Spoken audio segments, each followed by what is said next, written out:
Yeah, so that's why we don't have a handout, right? It's going to be on Patreon, so members will have access to this. Free. So, and we'll be For sharing free. a lot more things in the future that will allow that as well. Thanks. Right. Sweet. You want to just Are you get gonna rocking? put your shirt? No, because I'm about to unclip it to give it to Zane, and it'll just be awkward. I'm just gonna use it as like I'm a performer. Like, all right, guys, how's it going? Yeah, head talk. Yeah. Okay. Good. Well, thank you guys for coming. Yes. I know it's spring break, so it's like a weird time for some people, but I appreciate you guys making it. We wanted to do this to possibly get you guys to perfect your form a little more. It'll help you with classes. It'll help you with your personal training. It'll help you when you're on your own. So we want to provide this to just ensure better technique during everything, better results. And TJ has a little stronger background, but obviously I've learned a lot from him and others. Some certifications, but he's got the highest of certifications for the kettlebell, in my opinion. So he'll be leading some of it. I'll be chiming in a lot. But thank you all for coming. Okay. Thank you, Zaner. First thing, obviously, I want to go over is been saying it all week with everyone, but a brief history of the kettlebell. Like, where did it come from? Like, how did this cannonball with the handle become such a great fitness tool? Come from kind of more unconventional, but now a little bit more in the mainstream as far as exercising goes. Okay, so back in 1700s Russia, right? Back when they would weigh goods, right, to ship and export and import, right, they would have to figure out how much were these goods, right? How heavy were they, so we could kind of see what goes where, how much were they. So these, obviously, it's just great if you just grab this and you just put it on a scale, like, oh, this is 20 kilos, right? So this would be 20 kilos of grain or corn or whatever you'd be trading. Now, in ancient Russia, not ancient Russia, but 1700s Russia, like strength was a big way to measure value, right? Right, still kind of to this day. So obviously, freight workers and people that worked in the trading industry would show off and be like, all right, how much can you lift, right? Can you lift this 24 kilo weight over your head? So eventually they started showing off and seeing who could lift a heavier weight. Now, eventually this got into the Russian military and they started using this for like special forces, because not only can you train strength, but you can also train conditioning with it, right? So a little brief history into the kettlebell. When we think about benefits, obviously, proprioception, coordination, cardiovascular performance, just general strength, grip strength, and core strength, right? You can work almost like pretty much every single muscle group of the body. It's one of the common nicknames with the kettlebell is a gym with the handle, right? Because you can perform pretty much every movement. The one thing I always say is like you just need a kettlebell and then maybe a pull-up bar, right? From there, you can hit every muscle group, right, and train the whole entire body. One of the great things about the kettlebell is just the overall shape and how condensed it is. So I love using a kettlebell for something like a deadlift, right? When we think about a deadlift, we think about having that weight underneath our center of gravity.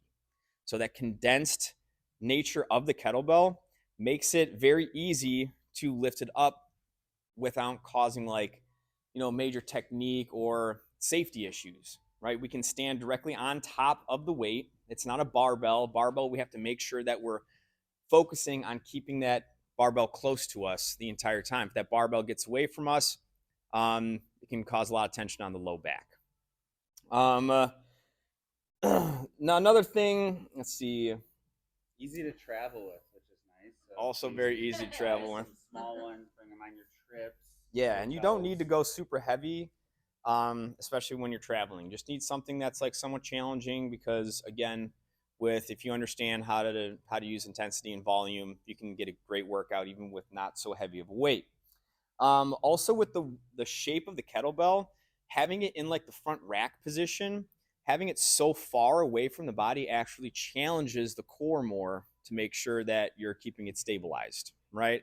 So if I were to do a front rack squat with a kettlebell, right, it's going to be a little bit tougher because the overall the spherical shape, right, is actually farther away from my midline. So I actually have to work a little harder to make sure that I'm controlling the kettlebell. Okay. Yeah, and then the travel aspect, always really good. You can easily just throw a couple kettlebells in the trunk of your car, drive around, right? Go to the park, go to a hotel room, and rock and roll from there. Um, uh, Now getting into like some basic cues with this kettlebell. One of the things that we always preach, even with no matter what tool we use, it's going to be a neutral wrist, right? So when we think about like a front rack position, very common, right? Especially with squats, presses, anything carries. Now, when we think about longevity of our joints, the big thing we always focus on is this neutral wrist, right? One of the things that we see a lot is this extended wrist. Now, with other tools, sometimes having that extended wrist, like say like a barbell overhead press or bench press, it's kind of natural to be like, hey, I want to use this as like a platform. This is great to hold the barbell on, right? But over time, chronically, you're going to get wrist pain here, right? A lot of times, people also with the neutral wrist, they'll say, this is kind of feels uncomfortable on the back of my wrist, right? I'm not super huge on it, so I'm going to actually relieve that by doing this, okay? Now you're going to have two problems because you're going to have chronic wrist pain, and then also it's also just not going to feel comfortable either, right? So making sure that the neutral wrist is a huge factor whenever you're holding it in a front rack position. You want to add anything to that? Yeah, take the old mic here. So if you notice, he in this straight lines, we use that a lot. So straight lines from basically knuckle to the elbow, and then he's keeping his lat engaged. I always kind of look at lat parallel to the forearm as well, and then this stays close to the body. You'll see a lot of people get out here, elbow out. So what's either like elbow out or it starts tweaking the other way. So you want to make sure that you pack in this lat. The more you do it, the more you'll get used to it and it'll be a natural position. I feel like a lot of people revert to this, but as long as you keep practicing this, it will get better and better. All right, let's get into some movements. So what we're gonna do is show about 2 to 4 movements and then break off a little bit and maybe just practice if you want. If you don't want to, you don't have to, but it's a good way to kind of put what we're showing you guys to work just briefly, not like a workout, but just demoing type of thing. But we'll start with our deadlift. I do want to add one thing to that front rack position. Yeah. So, how you know you're in a good front rack? You actually don't need a kettlebell for this. Sweet. So now, one of the things how we know it's a strong front rack position is I can come up and I can put force downward into his hand, right? Having that elbow directly underneath, if I were to go like this, I can push down. And if any one of you guys want to feel that, do this drill, very smart. So keeping that tight, you can even hold the kettlebell while he does it.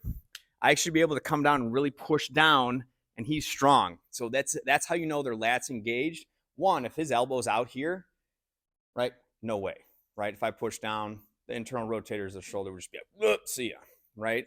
So again, another reason why we want that elbow directly underneath with that strong neutral wrist. Again, if his wrist is broken and I push down, right, his wrist is gonna not feel good, right? Same thing with an overflexed wrist. So just want to kind of hit on that because this position is very strong, right?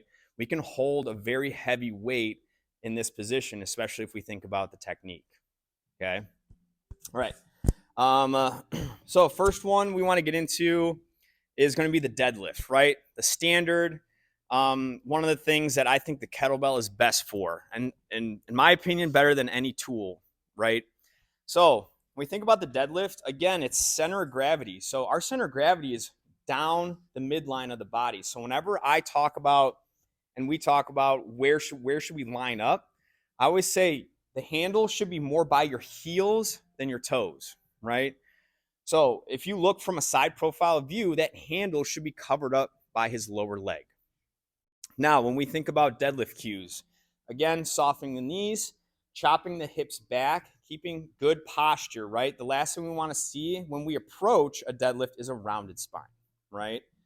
They're excessively rounded, right? Now, again, keeping the chest up, back flat, reaching straight down for the kettlebell. One thing we always want to see too is breaking the handle in half. One of the things that external rotation does through the arms is it packs the lats, right? So that's a great cue to think about, like, hey, rip the handle in half, try and break it in half, right? A lot of people can resonate with that, and it locks those shoulders and lats in. Now, another cue with the deadlift is never go from a loose position. We always want to be taut, right? Every good coach is going to say, hey, never yank into a kettlebell. You know, a lot of people think, hey, you know, I want to get some momentum getting into it, but I always think of it like if you're towing something, right? You always want the rope taut before you pull it. Tension, building tension and having it taut is strong, right? If we go from a loose position and then yank into, that's just a disaster for the spine, the hips, and the shoulders, right? I always think of, like, if you ever think of a cartoon and they like go to lift something heavy and they yank into it, imagine his body raises but his arms stay connected, right? So he like rips his shoulders out, right? Not the best, not the best visual, but think of it like that. Now, once he builds the tension, he's fully taut. He's going to push through the floor, keeping the chest up, and the hips and shoulders are going to move at the exact same time, right? That's how you know it's a good deadlift, okay? Now, as he goes down, right, more of a hinge, and as he pushes his hips back, he's pushing his arms back so the kettlebell again goes back towards the heels, right? If he were to just follow the kettlebell straight down, it would end up more by his toes. Now he's at more risk of putting unnecessary tension on his back. Now, like the short term, for a couple reps, who knows? Sometimes the back can handle it, but over time, right, chronically, it's just going to cause back pain. And we're like, where's this back pain coming from? Right? Let's go back and let's rethink how our technique is. Now, if we're directly underneath it, he can establish a good tilt in the hips, flat back, keeping the chest up from there. Okay. Anything you want to add to that?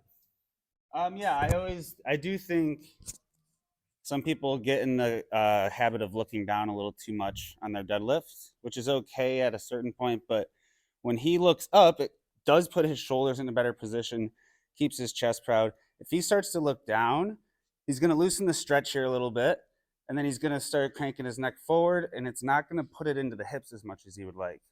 So as he stays up, then he's going to go drive through the hips rather than driving with his mid or upper back. And then another cue that goes well too, kind of going back to the hips and shoulders moving at the same rate. A lot of times our legs will finish the movement first, and then our low back has to finish last. So it looks something like this. You can see this a lot of times with just a deadlift in general. People will finish here, their legs will finish first, and then they just do like a Jefferson curl up, right? That's way too heavy. Okay, so that's when we want to think about keeping the hips firing through at the same rate as we're straightening the legs. Yes, I like to think about it like a almost like a mini leg press into a hip drive, and kind of just keeping the spine pretty rigid. Obviously, it's meant to move a little bit, but try to keep it fairly rigid. And you know, one thing, especially on the deadlift, like there's going to be points in the deadlift, right? I always like to touch on this where if we're going for like a max effort, right? Like a 1 rep max, there might be some spinal flexion that happens, right? The heavier the intensity, sometimes the less it is to keep, or less easy it is to keep the form perfect, right? So a little bit of rounding is okay if the intensity is high, right? But if it's a sub-maximal load, right, there's no excuse that the spine can't be straight, right, and in a good position, right? So I don't want you guys to think that you see someone lifting like 500 pounds and their spine rounds a little bit. You're like, ah, nope, that's not a good lift, right? So there will be a little bit of spinal flexion that happens on a very heavy load. That's okay, as long as you're not seeing, again, the hips finish first, or excuse me, the legs finish first, and you have to fire the hips through last. Spinal rolls. Yeah. Yeah, I think if you guys have any questions on each movement as we finish up, please throw it out there. But we'll move on to our kettlebell swing. Kettlebell. Yeah,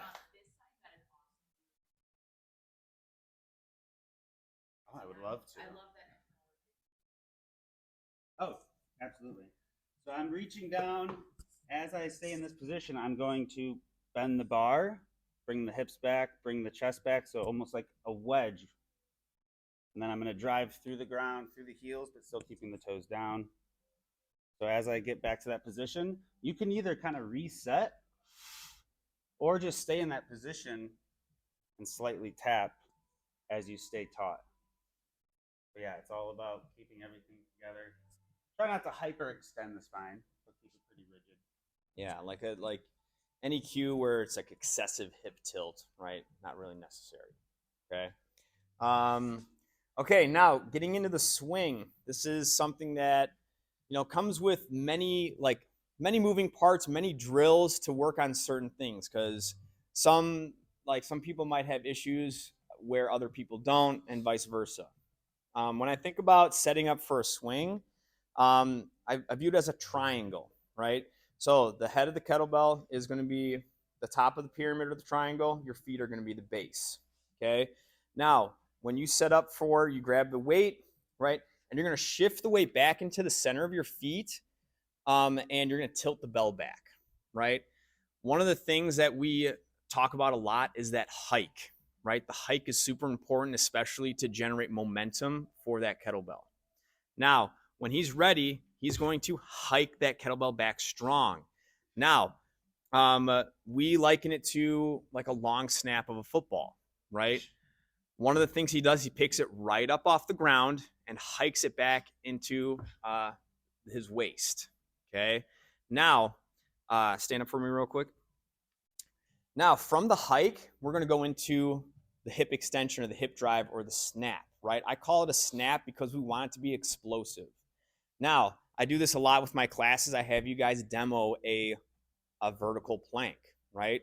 So at the top of our swing, here's what we want to focus on. One, we're going to be tight through the quads, right? Tight through the glutes, tight through the core, and again, ripping the handle in half, tight through the lats, okay? So practicing that movement for like a good 3 to 5 seconds just to understand, okay, this is where I want to be at the top.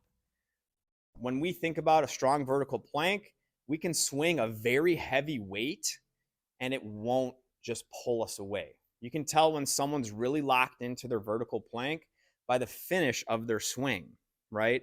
So when we finish with a swing, like do a mock swing where you're loose and it kind of pulls you forward, right? Like, and you have to like step forward with it, right? So watch his feet. If he's not locked in, it's going to pull that weight. Since we're arcing it out, it's going to pull him forward and he'll have to reset his feet, right?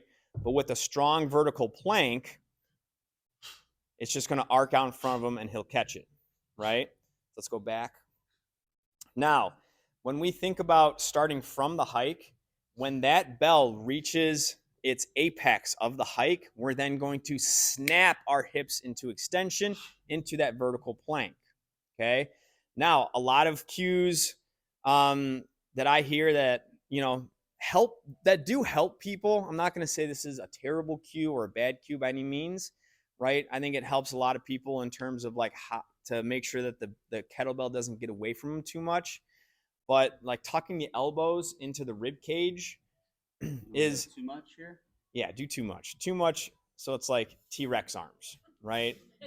Now, what we're doing here, right? You're not getting the full effect of the swing.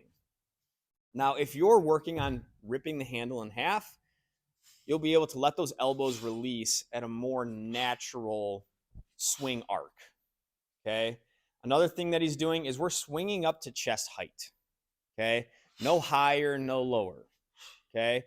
When I think of people that are swinging it too high, if they're swinging it way up to like almost overhead or to head height, right? Two things, right? They're either doing a physical front shoulder raise, right? So they're using their arms when they don't need to be, or the weight is just too light.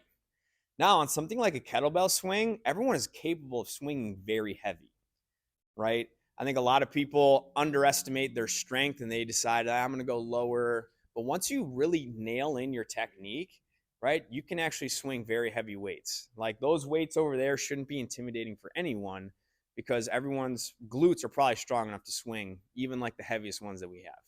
Yeah, if you think about when people do like glute bridges, it's not dynamic. So they're like, I can load it up and try anything here, and let's load it up more. It's for my glutes.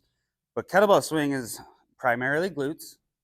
So it's if once you get the technique down, you should be explosive.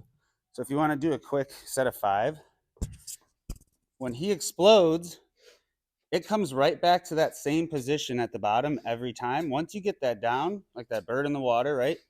Like Homer letting it type on the keyboard. Every time it's consistent, and you're able to get it back up as long as you breathe well, you don't overthink, no paralysis by analysis, and just let the hips go. Stand up through your heels. It is tougher than we're making it seem, but once you get it and you practice, it will get better and better. Now, a couple things that really hinder people is, one, they're not letting their hips power the movement.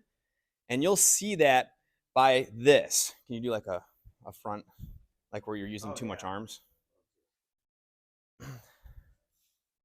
Right?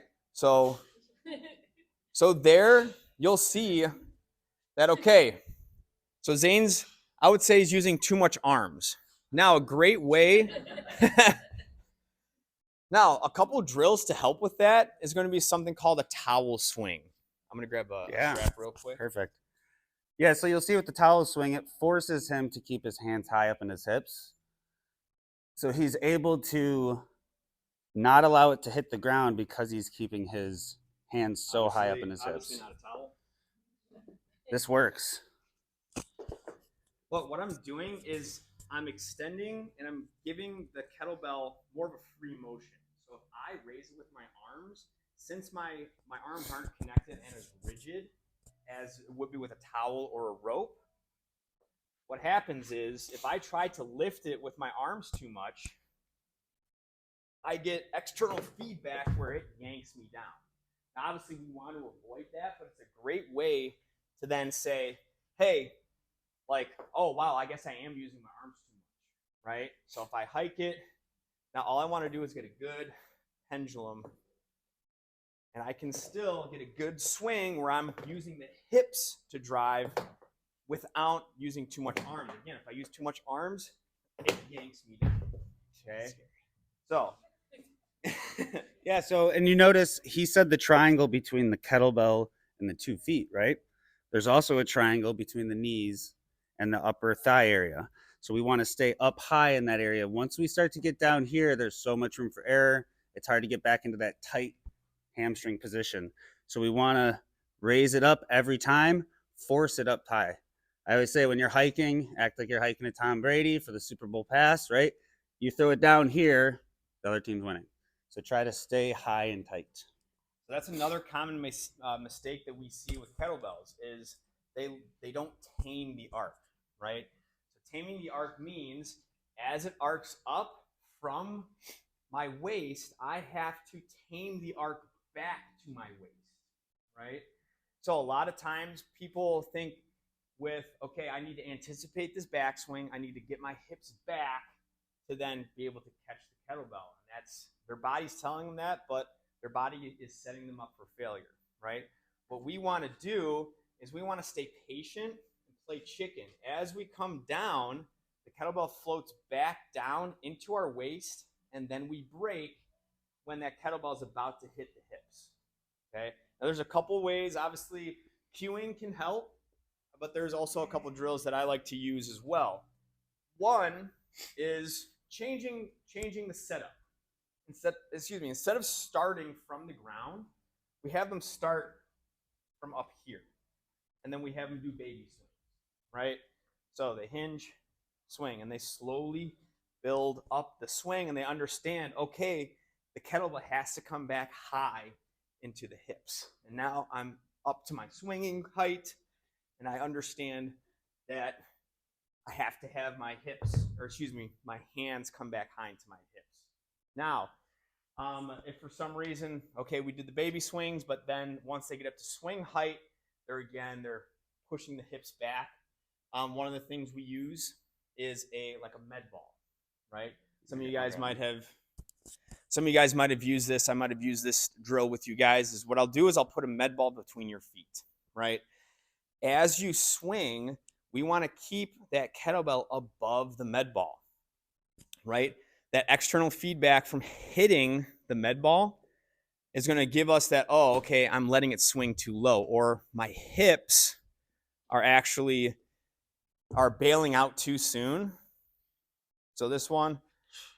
So keeping it high and tight. Notice how he's not hitting the med ball. Now, if you were to bail his hips out or let the arc get too low, you hit the med ball, right? And that's when you go, oh, time to stop, put the weight down, right? So having, like, whether you have access to a med ball or you need just like to imagine that there's a breakable, like a glass jar underneath you that would break if the kettlebell were to go swing too low, right? Yeah, so patience is key on that. Make sure you're waiting long enough. Obviously, you don't want to wait too long, but you do want to make sure that's what's taking you back, not yourself. The bell should be taking you back into that rubber band type position in the hamstrings, and you fly back up. Now, just because I care about everyone here, I will show you what not to do. Okay?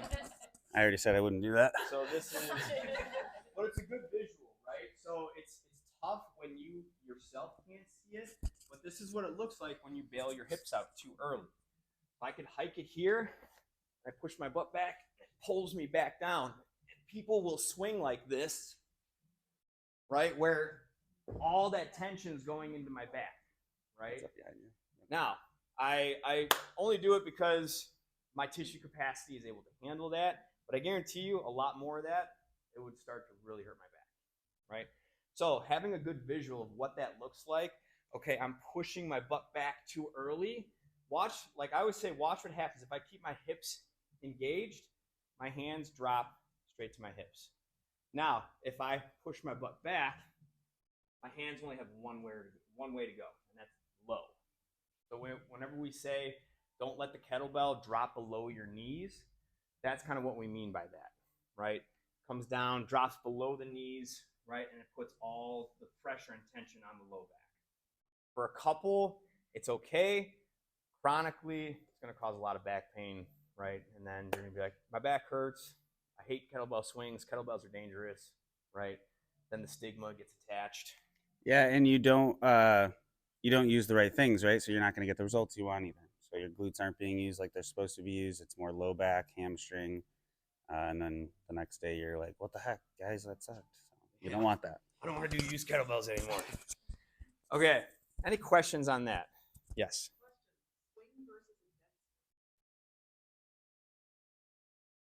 So I program dead swings to really focus more on technique and to reinforce the hike and the explosiveness of the swing, right? I also like just all parts, also the park, right? So a dead swing, so a single swing, one, you have to reclaim all the tension, right? So when you do continuous swings, the tension's almost already provided. It's like the difference between a dead stop deadlift and a tap and go deadlift, right? So like a tap and go deadlift, you've built up all the tension's been built, so now you can continue to keep driving. If you drop like same thing on a dead swing, you lose all the tension, you have to rebuild it, so it takes a little bit more effort, right?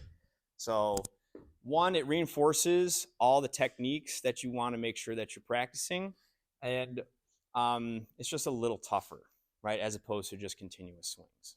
Does that make sense? Awesome. Okay. Nice. We'll do one more, and then maybe a couple minutes of practice. Yeah, if you guys want to practice any of them, we can come around, help you guys out. Next one, we'll just do our kettlebell split stance row. There's a couple things that we could pinpoint a little more on there. So TJ will point out a couple things that are noticed in classes or in general in personal training that happens quite a bit. So a big thing with the split stance row, let's go full side view. Okay.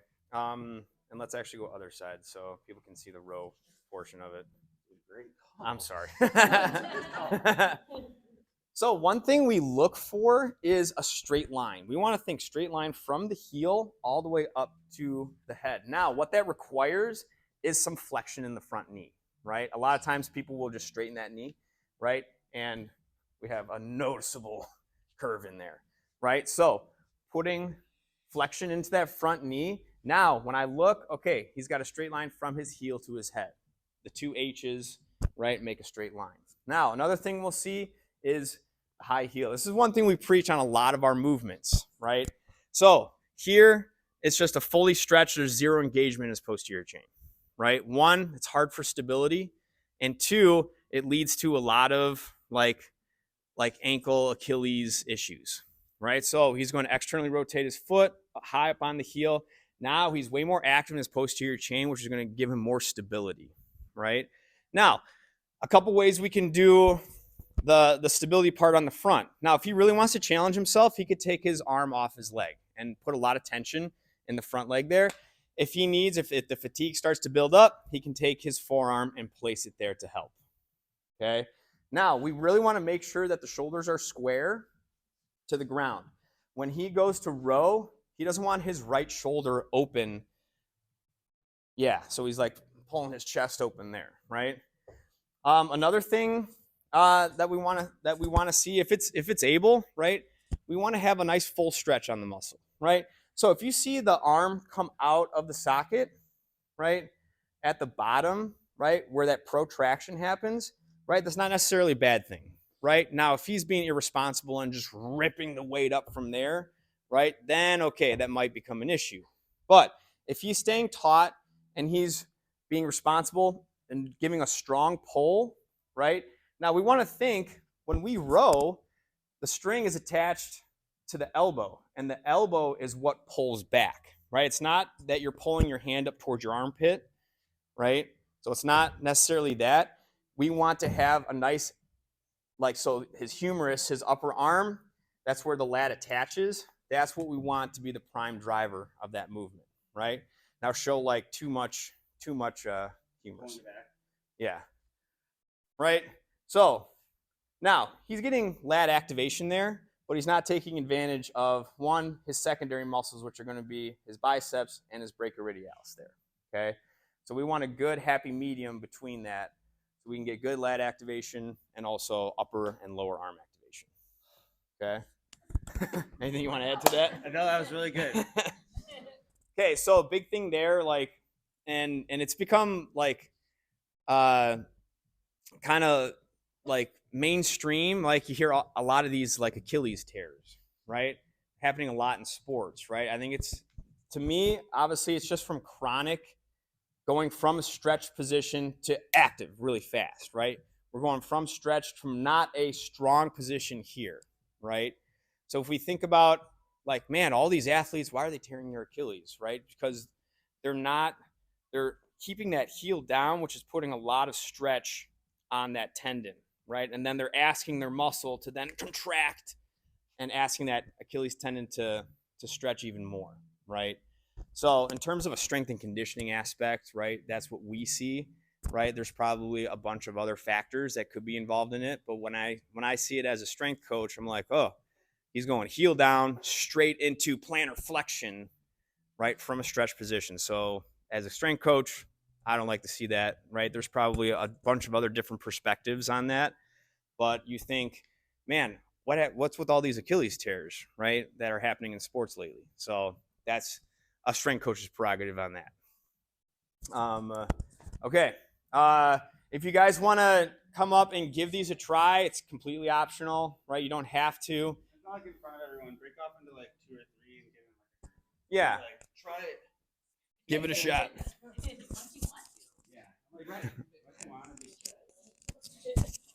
Yeah, so break off into a couple or a few or 4, whatever it is.